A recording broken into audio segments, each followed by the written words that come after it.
Muy buenas, bienvenidos a un nuevo programa de American Skin Sports. Y en este caso vamos a tratar el deporte de una manera diferente. Para ello contamos aquí hoy con Julio Di Vela, una eminencia, una personalidad dentro de los medios de comunicación en México. Y entre otras cosas hay que destacar que ha colaborado en campañas presidenciales como la de Vicente Fox, Josefina Sánchez Mota o José Antonio Meade. También es director de Canal 11 y ganó dos veces el premio en la UNESCO a Mejor Cadena Mundial.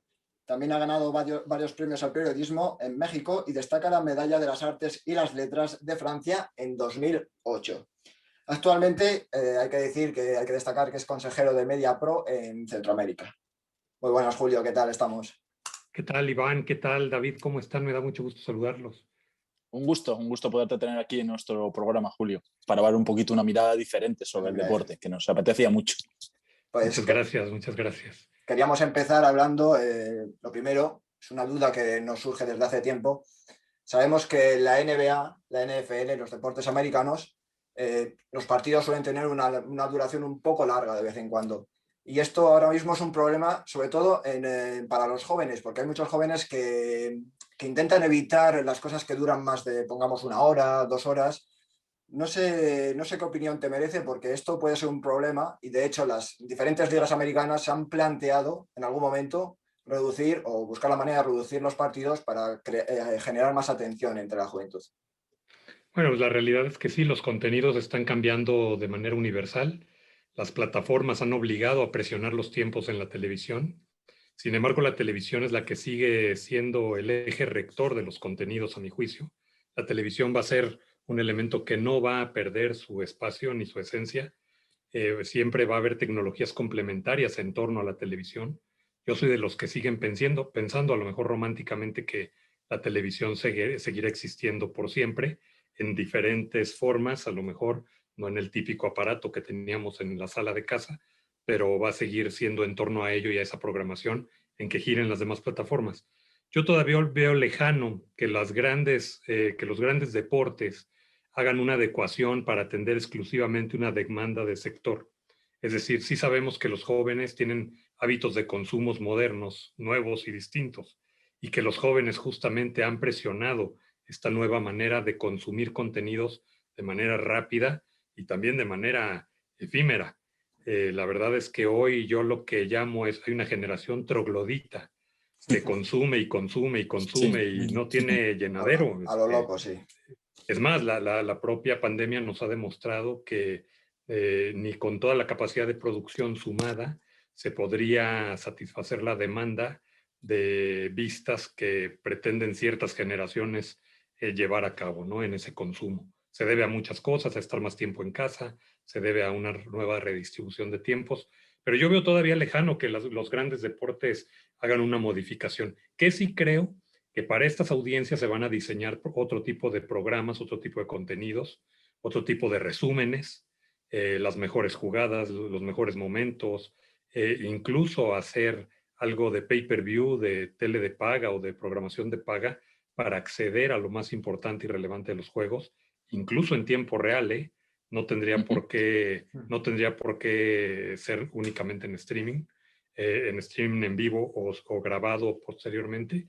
Y yo creo que eso va a llegar a suceder tarde o temprano para atender esas audiencias.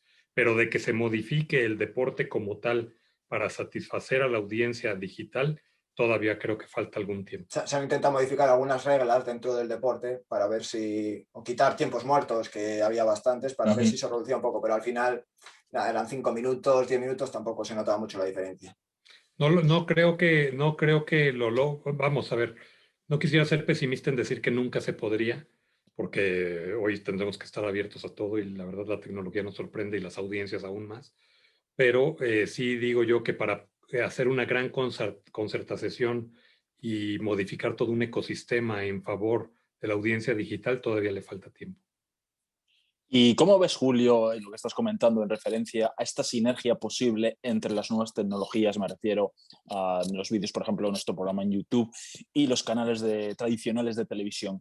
¿Crees que lo que comentas, habrá una posible sinergia? ¿Se podrán complementar unos a otros y en el tema que nos concierne, más en el deporte, con más interactividad, digamos, entre los espectadores y el propio canal, digamos, que te permite la tecnología, poder hablar, escribir en persona, dar una opinión o incluso en un futuro la tecnología nos permita, ya se puede intentar en varias plataformas, pero la tecnología nos permita, por ejemplo, hacer cambios de ángulo con la cámara respecto al espectador o este tipo de circunstancias aprovechando esa sinergia tecnología y medios tradicionales.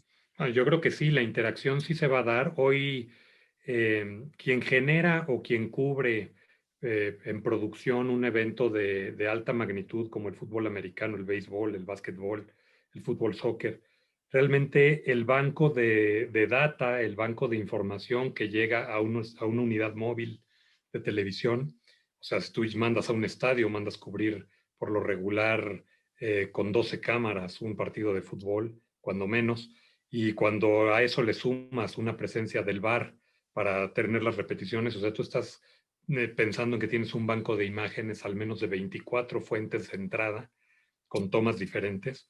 No tarda la tecnología en poner a disposición del usuario efectivamente que el espectador se coloque incluso dentro del estadio, en el lugar o en la butaca que no pudo conseguir por precio, pero que sí la pueda mover a través de las cámaras y seleccionar el ángulo, las jugadas, las tomas. No tarda en suceder. Y quien haga eso y ponga a disposición esos materiales en primera instancia va a ser un tiro, porque lo que va a hacer lo que va a estar haciendo es hacer visibles a los invisibles. Por muchos años el espectador o la audiencia ha sido invisible para los productores. Hoy en día son su principal elemento. Y hoy en día cualquier persona con un teléfono, un smartphone, es un reportero en potencia o es un camarógrafo en potencia. Entonces, si los medios aprendemos a capitalizar esas oportunidades, sí podremos transformar la industria. Se puede calificar como esa situación. Se llegó a pensar, bueno, seguramente sucederá, que sobre todo en jugadores de la NBA, llevar una especie de cámara en el uniforme y que la gente desde casa pudiese meterse dentro, lo que es dentro del partido, no ya desde las gradas, sino dentro, como si fuese el jugador. Esa vivencia. Bueno, lo que yo no dudo que llegue a pasar, seguramente. Las cámaras robotizadas que obedecen al sensor de movimiento incluso y de presencia táctica y en campo, pues ya existen. De hecho, mucho de lo que da origen a los videojuegos profesionales hoy ya es en esta parte de cámaras robóticas sensoriales donde pues, una persona con los chupones puestos o con las cámaras o los sensores puestos a través del cuerpo y las articulaciones da movimiento a muchos de estos jugadores. Entonces, no dudo que llegue a pasar en un futuro muy cercano. Y también no dudo que la Liga Profesional de Videojuegos, que ya está tomando una relevancia muy importante en el mundo, se está convirtiendo en una de las principales industrias de ingresos para las plataformas, pidan autorización a los equipos para montar algo así. No tardará. Muy bien, Julio. Aprovechando que estamos en un programa que hablamos de deportes, sobre todo americanos, tanto de NBA como NFL, como NCAA, siempre se ha visto, sobre todo desde nuestro punto de vista aquí en Europa, que llevamos un poquito de retraso en cuanto a la tecnología aplicada al deporte. Y como sabemos ahora mismo que estás llevando temas del VAR y de temas también para el tenis, también con temas del ojo de halcón y todo eso referente, ¿por qué crees que igual has podido hablar o discutir en su momento con esa tradición europea de que se tardó tanto, sobre todo en el fútbol soccer en Estados Unidos, implementar esta tecnología, mientras que en el fútbol americano se lleva usando desde hace años o en la propia NBA se lleva usando desde hace años? Bueno, ¿Por yo qué creo crees que que...? más que un factor tecnológico, David, Iván, es un factor eh, político interno en los propios clubes y en las propias ligas. Es un problema económico, es un problema de intereses económicos, es un problema de intereses de industria. ¿Y a qué me refiero con esto? Pues siempre este tipo de polémicas, de jugadas y de transmisiones. En primer lugar, la transmisión de contratar un servicio de seguimiento del VAR, por ejemplo, tiene un costo. Ese costo se prorratea en las ligas y en los equipos, en la industria, y pues la verdad es que no todo el mundo está dispuesto a pagarlo. Ese es un factor importante. O sea, le estás agregando valora la producción y el contenido, al espectador desde luego, pero no es siempre en lo que piensan primero los clubes. O sea, los Claro. clubes piensan primero en su bolsillo y su bolsillo es como, Obviamente. y esto es como Y, cualquier negocio, ¿no? Esto, claro. Y digamos también aquí entramos en un tema ya un poco polémico, que es esa justicia de esos clubes a veces tan poderosos. Siempre se ha dado ese San Benito un poco aquí en España, que siempre beneficia más a un club grande que a un club pequeño, ¿no? Entonces, en teoría, la tecnología iguala, ¿no? En teoría, iguala a todos los equipos, ¿no? Entonces, es un poquito, también entrará un poquito ese factor, ¿no? Que por eso igual había más reticencia o igual éramos más conservadores en un deporte como el fútbol, ¿no? Respecto a otras ligas como son la NBA o la NFL, en el que por supuesto que igual hay favoritos, pero en teoría son competiciones que parten en igualdad de condiciones. Cuando vemos la NBA, la idea de siempre de los americanos en sus torneos es un poco la igualdad, ¿no? Y a veces igual aquí en el fútbol europeo puede ocurrir que hay mucha discrepancia, por ejemplo, en este caso Barça-Madrid respecto a otros clubes, ¿no? Igual puede ser un poquito también en ese sentido, Julio, ¿no? ¿O cómo lo bueno, no, ves? yo no te diría el igual, así es. Así O es. sea, la realidad de las cosas es que en todos los países del mundo, atrás de las grandes ligas están las grandes cadenas de televisión. O sea, el caso latinoamericano, el caso mexicano es clarísimo, ¿no?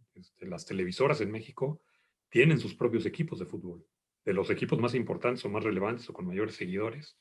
Las Chivas a lo mejor sería uno de ellos, de los que tienen mayores seguidores que no tienen televisora, pero otras televisoras como TV Azteca ha ido a comprar equipos, Televisa, pues se sabe del América, entre muchos otros equipos en los que ha tenido también intervención. Entonces, pues digo, esta toma de decisiones tienen que ir acompañadas de una parte muy importante de mercadotecnia, de publicidad, de rentabilidad de los equipos.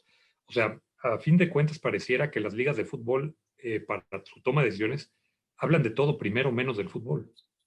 O sea, Cierto. el fútbol es lo de menos. O sea, el negocio que hay en torno al fútbol es lo que ellos atienden primero. Y muchas veces la injerencia de las grandes televisoras o de los grandes medios de comunicación en los Estados Unidos pues, pasa lo mismo. Las grandes cadenas pelean los derechos televisivos de los grandes equipos. Acabamos de enterarnos el día de ayer justamente de la novedad de que la Champions pues, ya no la tiene por más ni ESPN ni Fox Ah, después de ¿no? muchísimos años, ¿no? Ahora la tiene HBO, el grupo Ay, sí, Ostras. Warner, anda. el grupo de Warner con Sí. CNN, con todos sus canales, y resulta que ahora lo van a prorratear entre toda su plataforma y van a tomar un tema de avanzada. No se sabe todavía cuánto fue la negociación, cómo lo lograron, ni por cuánto tiempo, al menos yo no lo sé a estas horas, eso fue el día de ayer. Pero bueno, es un hecho de que la Champions ya no es más para los canales tradicionales de deportes que la cubrían.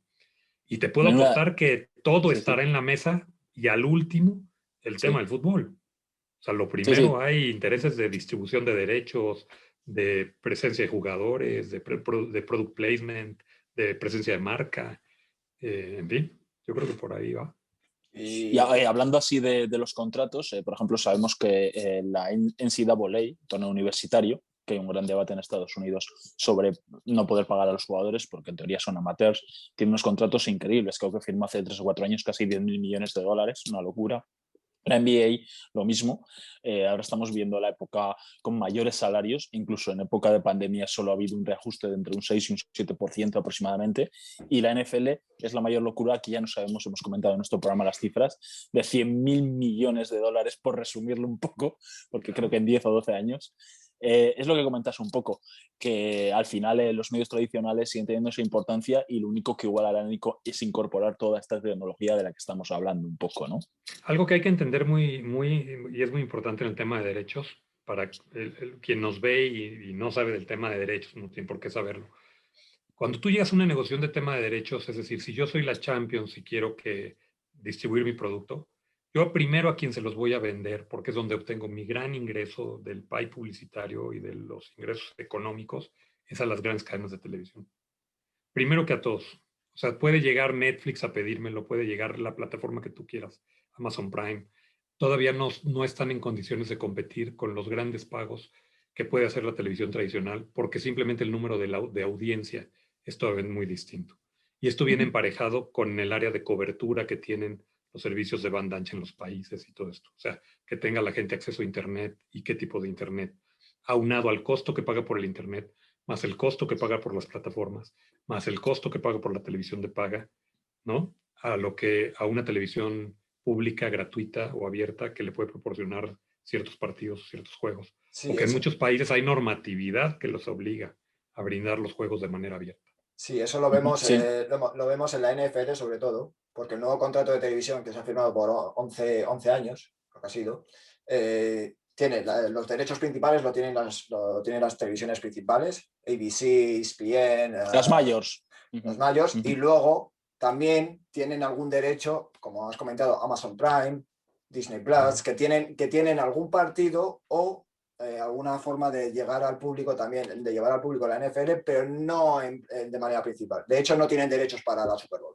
O sea que... Bueno, y lo que ha sucedido mundialmente es la consolidación de grupos de distribución masiva de contenido, como son, por ejemplo, nunca hubiéramos pensado que el ratón Miguelito se fuera a casar con ESPN, ¿no? O sea, Disney absorbe ESPN y ahora pues, ESPN es el Sí, dueño sí. de un derecho, pues es muy normal que en algún momento veas algo de lo de ESPN en Disney o en alguno de otros canales de ese grupo. Lo mismo sucede con Paramount, CBS, con Viacom, MTV, Nickelodeon, Comedy Sí. Central, CBS, ¿no? Pues ¿qué está haciendo Bob Esponja ahora en Comedy Central? Pues bueno, lo que pasa es que son primos hermanos, ¿no? Entiendo. Y ya por ir a otros temas un poquito, como comentaba Iván, dirigiste en su momento Canal 11, que llegó a ganar bueno, por la UNESCO 2 veces Mejor Televisión del Mundo, y también has llevado temas deportivos, como en este caso. Nos gustaría preguntarte, ¿qué es más fácil o qué es más difícil? O cómo es el mundo diferente, llevar deporte o cultura? ¿Qué diferencias puede haber intrínsecas llevándolo desde Mira, lo atrás? primero que hay que comprender es que cuando te dicen que eres director de medios, eres un administrador de egos, no un director de medios. Y el deporte es muy complicado. Cuando eres el director de un canal deportivo, las pasiones de los grupos, los intereses económicos, Nos podemos la imaginar, sí. fuerza, es algo tremendo. Y en el ámbito cultural y político, informativo, pues Sí. tiene su contraparte de la misma manera, ¿no? Unos pelean por tener la Champions, otros pelean por tener la presidencia de la República. Entonces, ¿Qué es más difícil? pues en ambos lugares, a ver, yo te puedo decir que hay Igual la momentos en que es Champions. más difícil el deporte, claro. ¿En qué es más difícil el deporte? Es más El popular, deporte, es más popular también, se podría no, considerar. además tiene riesgos masivos, o sea, es antipopular tomar cualquier Sí, decisión. así es. Y meter el VAR a los partidos de la Liga Mexicana es totalmente anticlimático. Fíjate, tienen que ser unos debates Claro, sí, tremendo, ¿no? tremendos, de verdad. No lo quieren, la audiencia no lo quiere, los árbitros no lo quieren, las federaciones sí las quieren, en fin, es complicado. Hablando del... Yo quería volver a lo del VAR y el ojo de halcón y todo eso, porque me ha quedado alguna duda, porque siempre lo vemos desde fuera, desde el otro lado, no sabemos exactamente qué pasa dentro y queríamos saber un poquito cómo funciona exactamente dentro toda esa maquinaria, porque Bueno, la lo verdad, vemos desde la distancia, claro, y decimos, ah, pero esto sí es claro, esta cosa se ve clara, pero yo creo que luego es un gran mundo, ¿no? Es un mundo muy bueno, es que complejo. lo que la gente también, el televidente no sabe, es que la gente que trabaja en el bar, quien está en la unidad móvil haciendo las repeticiones, las tomas, tal, no es quien decide es el árbitro. O sea, el árbitro lo llaman a que observe la pantalla y tú lo que haces es ponerle los ángulos de la jugada que él está solicitando. Pero tú no tienes mayor facultad o posibilidad de hacer nada que no sea poner cuadro por cuadro las imágenes. Pero, Entonces, muchas veces a la gente del bar en los estadios la quieren medio matar y pues la verdad que no Sí. tiene nada que ver. por eso, Son técnicos eso te iba a comentar. profesionales. ¿Sois conscientes de que la gente piensa, el televidente Sí, piensa que que es somos el VAR el nosotros los que, que... claro, pero no. Pero no. Es súper ingrato, es un trabajo muy ingrato eso, porque la gente piensa que tú eres el que le dijo al árbitro, no, esta es no, tú lo que haces es ponerle la repetición cuadro por cuadro, cada segundo tiene por lo regular 30 cuadros o 60 cuadros, depende de la velocidad con la que es grabado, y tú lo que haces es desagregar el milisegundo, ¿no? Cuadro por cuadro, para que se pueda apreciar la toma desde todos los ángulos que tengan tus cámaras. Pero tú no eres el que le dice al árbitro, oye, aquí sí se ve claro que fue penal o que no fue penal. No, pues tú pasas las tomas y él y su equipo técnico en cancha o los que van y ven la pantalla son los que toman la decisión. Pero Entonces, Digamos que es una sí, pero decisión. en el bar contáis con equipo arbitral también, ¿no? Lo que es en no, la, bueno, con expertos, con expertos. sí, en el deporte que se está, claro, con expertos, por ejemplo, en el tenis, ¿no? Pues en el tenis también, la bola, el saque de un tenista, pues va a 230 kilómetros por hora. O sea, pues tú, una cámara lo capta en milisegundos, lo que único que haces es poner tú si cayó dentro, cayó afuera. Ya Punto. está. Te puede estar esperando el tenista con su raqueta al final del partido para pegarte y pues tú no tuviste nada que ver. Pues no sé, también quería mencionar, antes de nada, de que se nos pase, que tienes también un canal en YouTube. Sí. Un canal tienes Así también, es. sí, que dedicas a, bueno, cuéntanos un poco más, pero son entrevistas Así a es. diferentes personalidades del mundo, o sea que... Hemos hecho una serie de entrevistas producto a partir de la pandemia nos dimos a la tarea de hacer un programa en YouTube que se llama ¿Y tú cómo estás? Justamente. Y ¿Y tú cómo estás? Ha tenido buen éxito, se puede lograr entrevistar a muchos personajes muy interesantes, efectivamente, del mundo. Y es una conversación entre amigos, hombre, saber cómo están pasando la pandemia y también destacar trayectorias de vida, ¿no? Las personas, cómo han llegado a los lugares que han llegado y por qué han definido ser lo que han logrado ser. Te das cuenta que todos tenemos las mismas capacidades, desde luego no las mismas oportunidades, pero que sí depende de muchas personas y de muchos valores internos poder llegar a ser personalidades del mundo y triunfar y poner ejemplo, ¿no? Entonces es un programa bonito, nos ha ido muy bien, nos divertimos mucho y nos entretenemos. Me surge la idea porque nosotros comenzamos con este canal, pues algo más, 2 meses llevamos más o menos, Sí, alrededor de muy dos poquito meses. tiempo. ¿Cómo te surgió la idea de lanzar ese canal? Bueno, realmente me surgió la idea estando yo ya en pandemia el año pasado, en el mes de abril, a 3 semanas de ver que esto no iba a ser lo que nos habían dicho, que íbamos a estar además encerraditos un mes. Dije, esto va para largo y la única manera de mantenerme vigente con mis audiencias pues era a través de un programa como estos y resultó exitoso, gustó.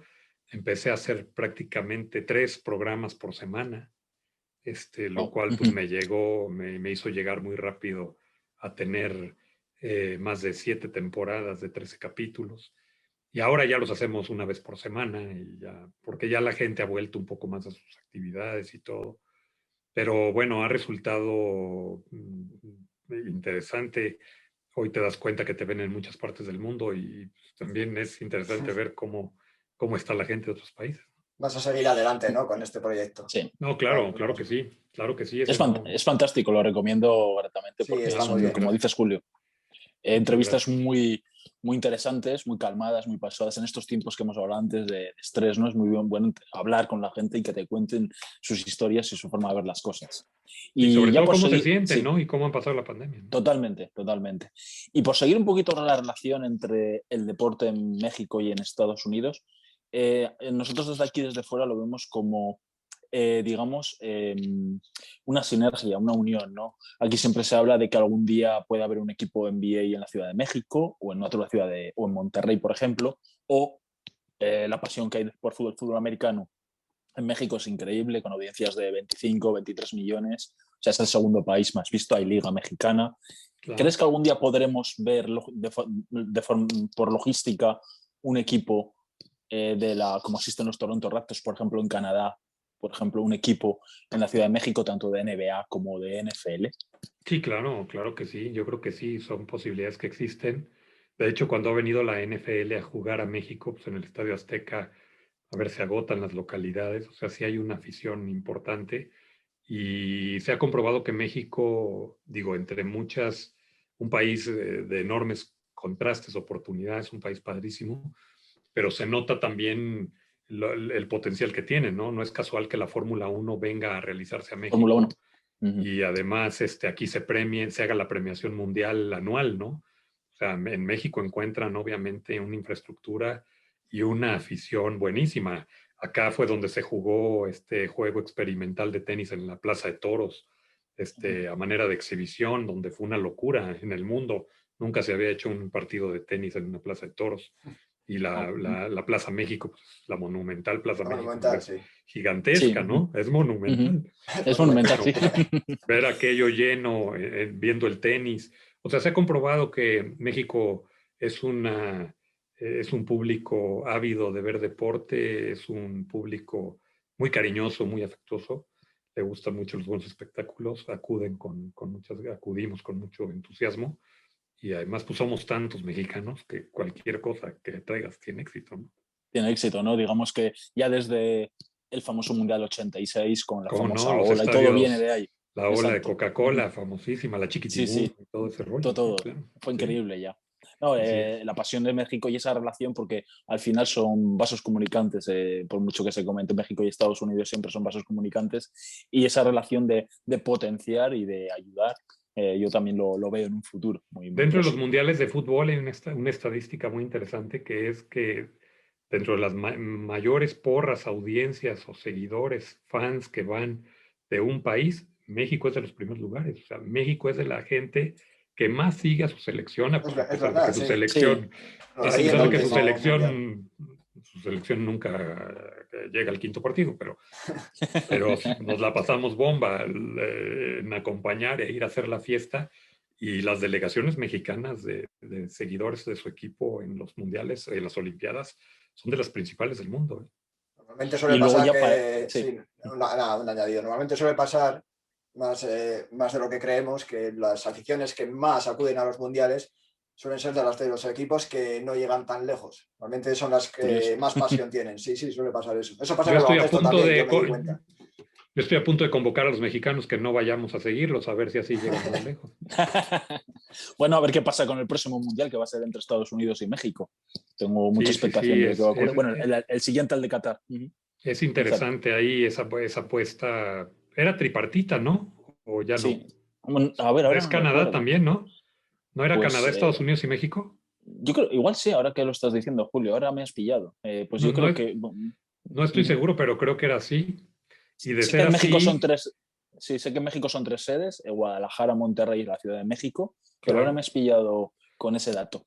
Y de ser así, Canadá se está poniendo las pilas incluso con sus equipos de fútbol para Sí. ya participar seriamente en los torneos internacionales. Incluso MediaPro está haciendo un trabajo a través de Oscar López, un español en Canadá. Mira.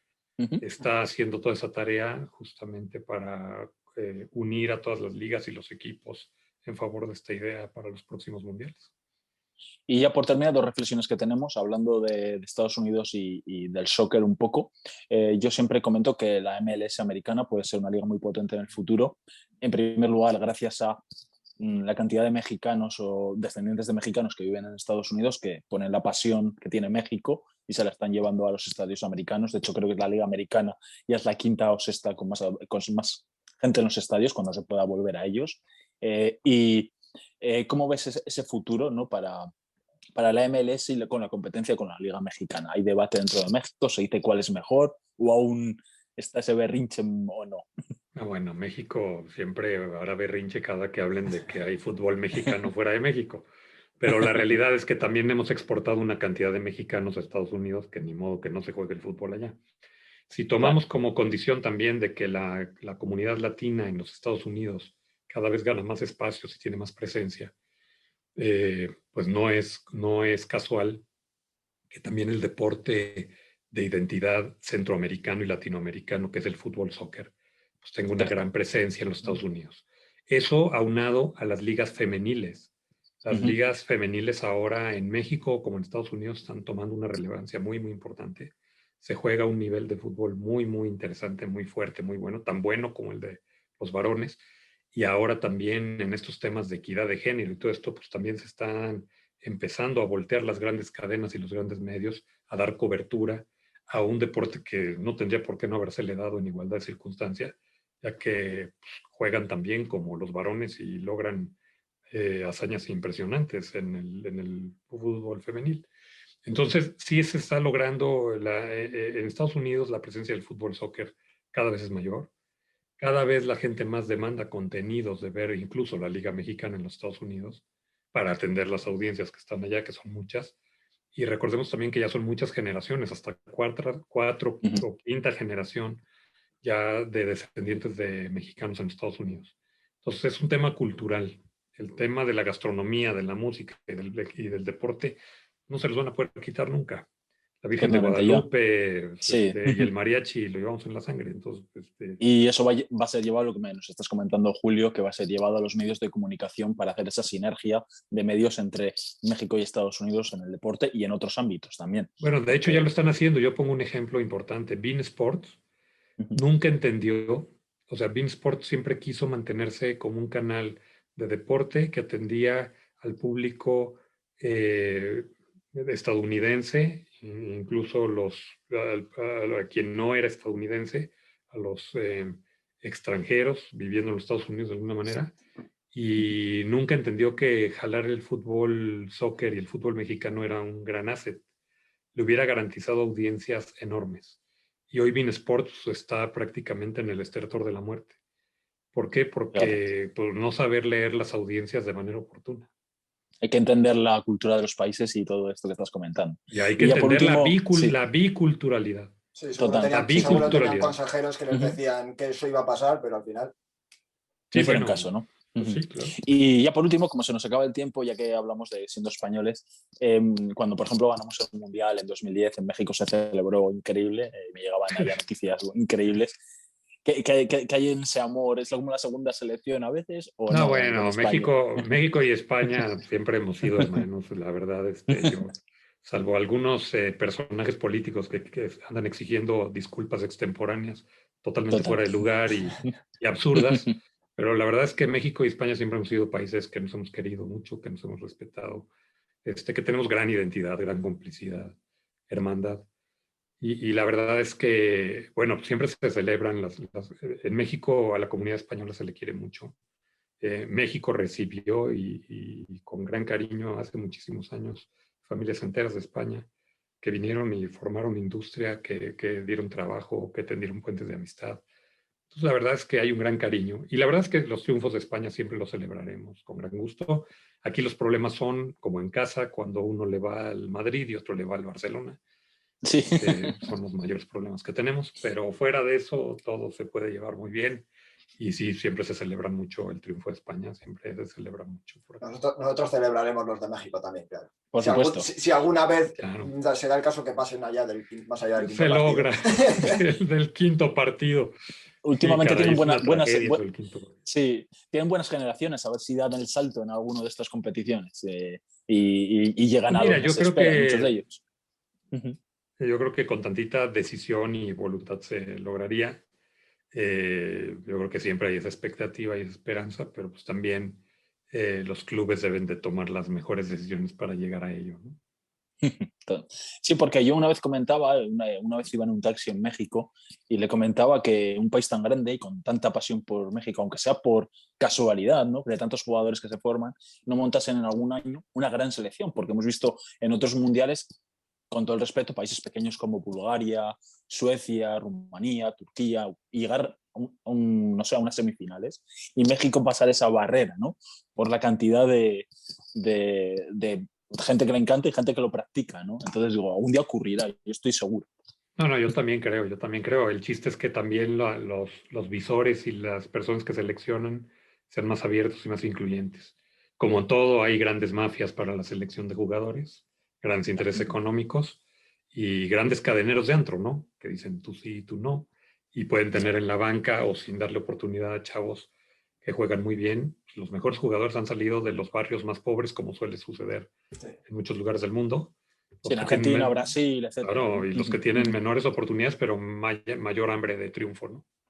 Recomiendo aquí, ahora que hablamos, que también hablamos de medios, un documental que está en Amazon Prime de Tevez, el jugador Carlos Tevez, de cómo salió del barrio, y él lo que dice que si no es por el fútbol lo que hubiera llegado a ser. Él dice que hubiera estado o muerto, así lo dice, o sería o en la cárcel. Nosotros tenemos sí tenemos una gran aportación del fútbol mexicano para el mundo, que es Hugo Sánchez. Grande. Y Hugo Sánchez, ahí sí ustedes lo tienen que reconocer y conocer muy bien. En España, porque hizo mucho por allá. Y la verdad es que nosotros sí, yo personalmente siempre he creído que es el mejor jugador que México ha tenido. Y uno de los mejores del mundo, sin lugar a dudas. Uno de los mejores delanteros de la historia. Sánchez, Sí. Rafa Márquez, sí, Claro. ahí en España, de los mejorcitos de México de la historia, diría. Sí, claro. Así es. Pues, Pues bueno. hablando de fútbol, porque también aquí en American Screen Sports hablamos de fútbol, no solo de NBA, de NFL, también de lo que dirían los americanos soccer. Así que pues con esto yo creo que ya hemos hablado un poquito de todo. Ha sido una mirada diferente que queríamos. Una mirada diferente que nos apetecía hablar mucho para conocer un poquito más allá del deporte. Y la verdad es que ha sido un verdadero placer, Julio, tenerte aquí. La verdad es Muchas que gracias, Mol. Al contrario, les agradezco mucho, les deseo mucho éxito en su canal y en su programa. Y ya verán, ya ahí me volverán a invitar cuando ya estén triunfando y llevándose grandes premios de la televisión. Por eso. Bueno, eso veremos. Paso a paso. Pero hay que pensar a lo Muchas grande, gracias. como se suele decir, ¿no? Sí. Muy bien, les mando un abrazo, saludos a todos, saludos en casa, David, tú también. A Dari, salúdamela mucho y un abrazo para ambos.